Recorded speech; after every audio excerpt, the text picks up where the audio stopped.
Okay, deep breaths. The final countdown is officially on. Your exam is just around the corner, and I totally get that feeling. You know, that mix of nerves and adrenaline kicking in. But look, we're not going to panic. We're going to get focused. So that question probably makes your heartbeat a little faster, right? That is completely 100% normal. The pressure's on. But here's the thing. Being ready isn't about knowing every single thing. It's about having a really smart plan for what you already know. So let's just take a beat. We're going to take all that nervous energy and put it to good use. Right here, right now, we're going to walk through a super clear, simple, and effective game plan that's going to get you across that finish line feeling good. All right, section 1, the final briefing. Think of this like we're in the locker room right before the big game. No complicated new plays. This is just a quick reminder of the core stuff that's going to guide you through the next 24 hours and right into that exam hall. The most important thing to remember right now is this. You've already done the hard work. You really have. The foundation's already built. Our job now isn't to build something new, but to just make sure what's there is solid. And that all starts with trusting your main resource. Okay, let's get into the nitty-gritty. This is your study plan for these final hours. We're going to be super strategic about where you put your energy so you get the biggest bang for your buck. This right here is rule number 1, and honestly, it's non-negotiable. Your NCERT textbook is your holy grail.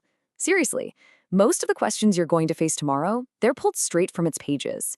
So your first, most important job is to revise the exercises you've already solved and the notes you've already made. Don't go chasing after new books now. Just stick to the core stuff. Now, let's look at this, because this breaks down the battlefield for you. Look at those marks. Section C literature is a massive 40 marks. That's nearly half the paper. And that's because it tests your real understanding of the texts. Then you've got reading and writing, pretty much neck and neck. Knowing this is absolutely crucial. It tells you exactly where to aim your focus. So here's your action plan, plain and simple. For reading, don't just dive into the text. Read the questions first. I'm telling you, it's a game changer. You'll know exactly what you're looking for. For writing, it is all about the formats. Just do a quick run through the structure for letters, notices, all that stuff. And for literature, focus on the big picture, summaries, themes, and character sketches. And this is what I call the final polish. Think of it as adding a little bit of shine. A quick glance at your grammar rules and any vocab lists you've made can really boost your answers and help you snag some easy marks. It's a tiny bit of effort for a potentially huge reward.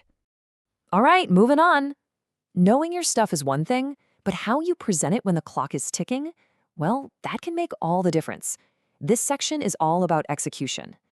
If you only have time for one more thing, try to do at least 1, maybe 2, if you can, timed practice papers. This isn't about learning new stuff, it's about getting your brain in shape for the real thing. It builds your speed, your accuracy, and maybe most importantly, your confidence. I want you to burn this quote into your brain. Examiners are human, you know?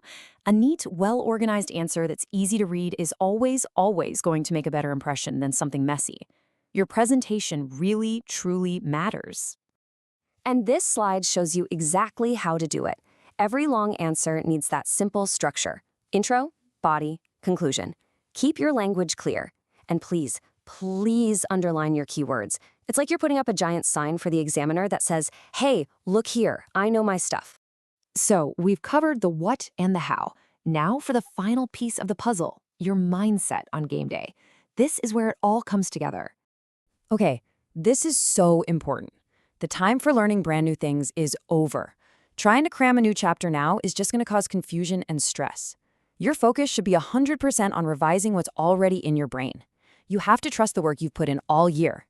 Let's actually script your first 30 minutes. That 15-minute reading time, it's pure gold. Use it to plan your attack.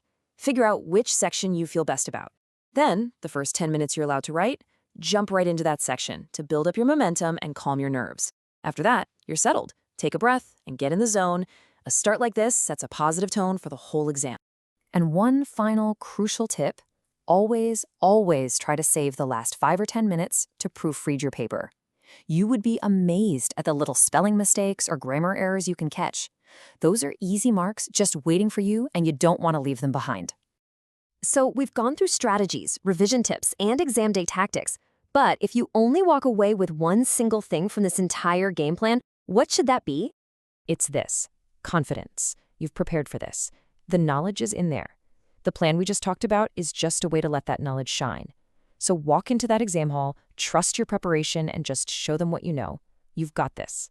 Good luck.